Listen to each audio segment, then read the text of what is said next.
राधे राधे, जय श्री कृष्ण। आज मैं आपको बहुत ही भावनात्मक सोहर सुना रही हूँ। आशा है पसंद आएगा। सासु मोर कहेली बाझिनी आता ननदो डैनी अनु हो, ये ललना स्वामी मोरा घर से निकाल लेता, जिनका से लगना भैले हो। ये ललना स्वामी मोरा घर से निकाल लेता, जिनका से लगना भैले हो। ससुरा से निकलेली तिड़ियावा नैहरा चली भैली हो। ए ललना घर में से निकलेली मतरिया त धिया मुहनी रखेली हो। ये ललना घर में से निकले महतरिया त धिया मुहनी रखेली हो।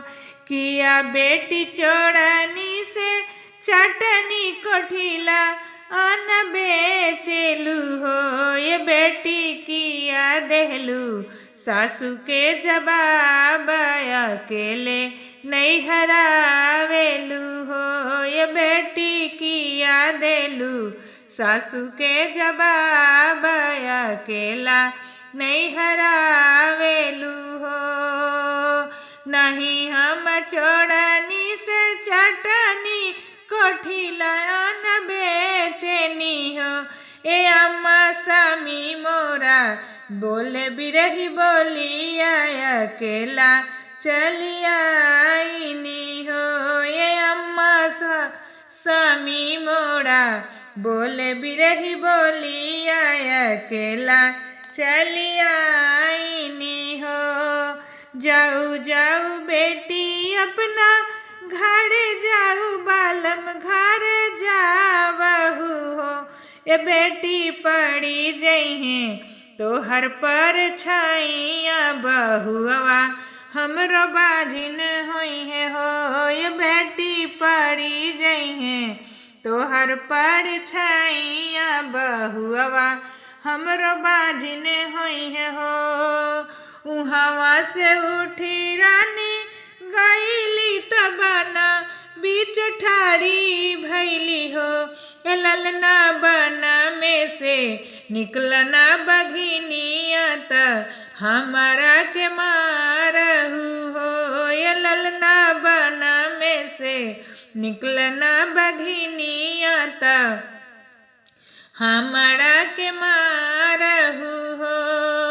जाऊ जाऊ सुंदरी अपना घर जाऊ आपा ना बला माँ घर हो। ये सुंदरी परी जइहे तो हर पर छाइया त हमहू बजिना होई बहो। ये सुंदरी परी जइहे तो हर पर छाइया त हमहू बजिना होई बहो।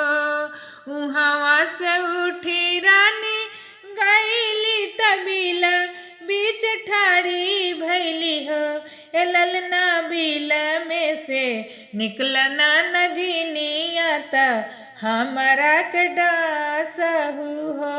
ए ललना बीला में से निकलना नगिनिया त हमारा के डासहू हो। जाऊ जाऊ सुंदरी अपना घरे जाऊ अपना बलमा घरे हो। ए सुंदरी पड़ी जइहे तो हर पर छाइया त हमहू बजिना होई बहो। ए सुंदरी पड़ी जइहे तो हर पर छाइया त हमहू बजिना होई बहो। सासु मोर कहे ली डैनिया त ननदो बझिनी अनु हो। ए ललना स्वामी मोरा घर से निकाल लेता, जिनका से बियाह भैले हो।